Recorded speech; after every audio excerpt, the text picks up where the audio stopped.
pertanyaan saya, Prof. Tadi saya nggak mau ngomong, Pak. Bagi saya itu menyakitkan tatkala dikatakan DPR terima amplop coklat, Prof. Dari kasusnya Ferdy Sambo. Amplop. Nah, kami mohon juga nanti, Prof. Itu butuh penjelasan, Prof. Saya ini idolanya, Prof. Saya akan berusaha juga berintegritas, Pak. Kita akan menjadi orang baik, Pak, di sini, Pak. Terima kasih, Pak. Terima kasih, Pak Arteria. Mungkin teman-teman nanti silakan dikomentari, tapi izin Pak Mahfud, kita banggalah bahwa Pak Mahfud menjelaskan ke publik terdahulu, lagi-lagi ke masyarakat. Saya pun kena bully, Pak, untuk memberhentikan obrolan yang melelahkan ini. Silakan Pak Mahfud. Terima kasih, saudara Pak Mas Beni Harman itu teman saya dulu di sini di ruang ini. Jadi sering muji-muji tapi juga sering menghantam biasa itu. Kalau Arteria ini sebelum di DPR saya sudah kenal baik. Saya heran waktu itu anak ini kok pinter tapi anak teknik kok pinter hukum gitu ya. Jadi pengacara. Jadi saya panggil dia sedang ngerokok. Kamu pinter dong. Tapi ya dijaga ya hukum dan politik itu. Tahu-tahu periode berikutnya masuk ke sini dia. Makanya tadi bilang kenal itu karena itu sebenarnya. Dulu banyak nangani kasus di MK dan bagus argumennya. Padahal dia di riwayat hidupnya tuh lulusan Fakultas Teknik, belum ditulis hukumnya waktu itu.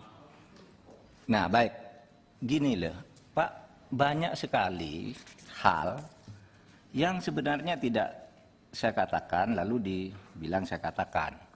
Misalnya tadi, di mana dan di berita kapan saya pernah bilang bahwa DPR itu pernah nerima amplop. Coba berita apa TV One, apa Tribun News, apa Kompas, enggak pernah saya bilang. Enggak pernah. Saya bilang LPSK bukan menerima tapi diberi. Nah, beda loh menerima dan diberi, karena diterima terus ditolak. Tapi nanti kan ada orangnya sendiri di sini. Itu juga saya dengarnya dari LPSK sendiri ketika kami koordinasi masalah itu. Gitu. Saya juga tidak pernah sama sekali bilang Kapolda Metro Jaya akan susul. Itu di mana saya bilang gitu, enggak pernah. Saya malah sampai sekarang itu enggak terfikir gitu kalau Kapolda Metro Jaya bagian dari itu. Saya berpikirnya terus terang dikena prank juga. Ketika peluk nangis itu dalam pikiran saya mungkin ini sama dibisikin, saya ini didolimi bang sehingga dipeluk-peluk gitu dalam pikiran saya. Oleh sebab itu iya kan waktu itu digini sudah Dinda sabar Dinda kira kan gitu yang dikatakan itu. Saya menduga ya kena prank juga seperti yang Komnas HAM dan sebuah pimpinan redaksi televisi besar itu. Nah mungkin itu ya. Jadi Pak, kalau saya diminta klarifikasi saya tidak tahu Pak Fadil itu akan menyusul atau tidak. Kemudian kalau saya itu Pak, jangan di medsos yang tidak jelas tuannya itu. Kita tidak pernah punya keluhan, tapi pada medsos tidak jelas baru muncul sehari lalu bikin berita kayak gini gitu. Saya tidak pernah ngomong itu. Nah diagram itu pun saya tidak tahu sama sekali. Tadi Bapak sedang keluar ketika saya cerita tentang diagram, saya tidak pernah. Saya punya datanya banyak tapi tidak pernah dibahas karena itu di luar perkara ini. Saya bilang itu nanti ajalah gitu. Saya juga tidak tahu sumbernya dari mana. Kan isu itu berseliweran gitu. Saya enggak pernah bilang gitu. Tapi nanti kalau suatu saat ya. Termasuk motif itu Pak. Tadi sudah saya jawab ketika Pak Arteria di luar. Gini loh, kalau hanya boleh didengar orang dewasa gini, misalnya kasus pertama itu pelecehan ya. Pelecehan itu apa sih?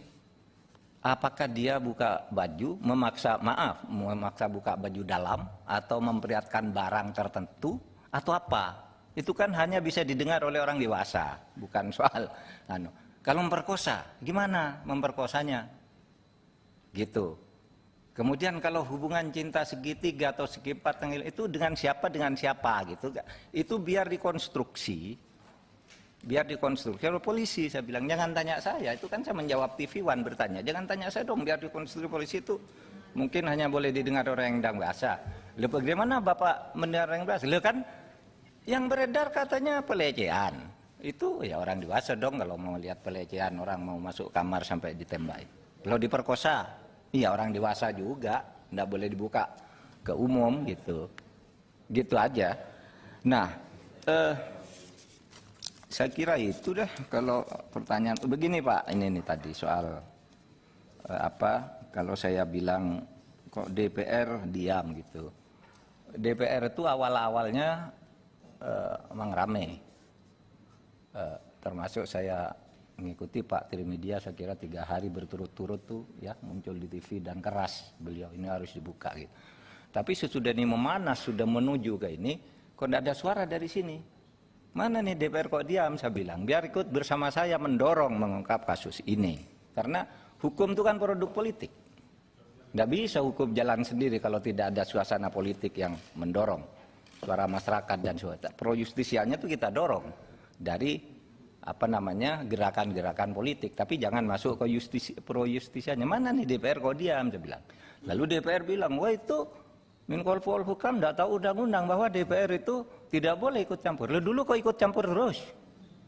Kasus Brotoseno itu berhasil kan karena DPR yang ngomong. Brotoseno di penjara, tiba-tiba jadi polisi lagi. Dan menurut undang-undang tidak boleh. Ribut orang, lalu DPR ngomong. Katanya karena berjasa. Jasa apa sih yang dibuat oleh seorang koruptor? Nah, kata DPR nih Pak Bambang Pacul. Nah sudah itu Kapolri terus bergerak tuh bersama Kompolnas. Pecat lagi dibuat perkap dulu. Urusan pencabulan santri ngomong, urusan apa ngomong. Jadi saya tunggu-tunggu karena saya selalu merasa cicat gitu. Sana ngomong sana sini, sama ngomong sana sini biar kebenaran itu keluar. Gitu sama Pak dulu ketika saya di MK itu, saya tahu ajudan saya ditarik semua, katanya mau diculik barang bukti rekaman itu. Tapi saya kan TikTok dengan publik, dengan DPR. Yang ngomong di sini publiknya bergerak, selesai masalah cicak buaya 2 itu. Lah kalau saya sendiri gitu udah selesai tuh, udah masuk 2 penjara 2 orang tuh. Gitu. Saya menggunakan cara yang sama tetapi tidak melanggar hukum. Terukur. Gitu. Apa yang boleh saya buka ke publik, apa yang tidak saya ukur betul gitu. Tetapi saya memang disertasi saya itu politik hukum. Sehingga saya tahu bagaimana caranya menggunakan politik agar hukum bekerja. Gitu aja kalau saya. Jadi saya minta maaf untuk hal-hal yang tidak bisa saya jawab, tapi saya nanti akan ketemu, boleh dengan Bapak berdua, kapan kita atur, saya beritahu hal-hal yang tadi ditanyakan gitu. Karena itu duga nanti akan muncul di sidang, Saya sudah koordinasi dengan kejaksaan, jangan ada yang ditutupi, buka aja. Termasuk kita yang minta agar ekshumasi, katanya ekshumasi hanya boleh dibuka oleh hakim. Lihat saya bilang undang-undang apa yang melarang ekshumasi dibuka publik? Uang palsu aja diletakkan di meja kalau barang bukti. Ekshumasi kalau publik minta buka aja. Yang tidak boleh itu kan kalau ekshumasi atas penyakit, pemeriksaan atas penyakit itu menurut undang-undang tidak boleh. Wah ini kena penyakit menular ini kena HIV dan sebagainya, tidak boleh disiarkan. Tapi ini barang bukti kejahatan. Insya Allah hari ini dibuka tuh ekshumasinya tuh. Hari ini 6 dokter ya, 6 dokter akan membuka dan ini sudah banyak tahu juga.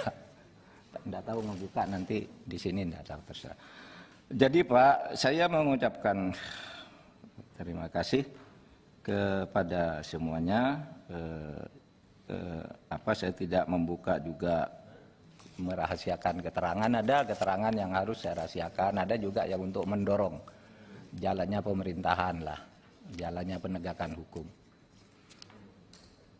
Itu Pak. Pak Ketua, sedikit Pak Ketua.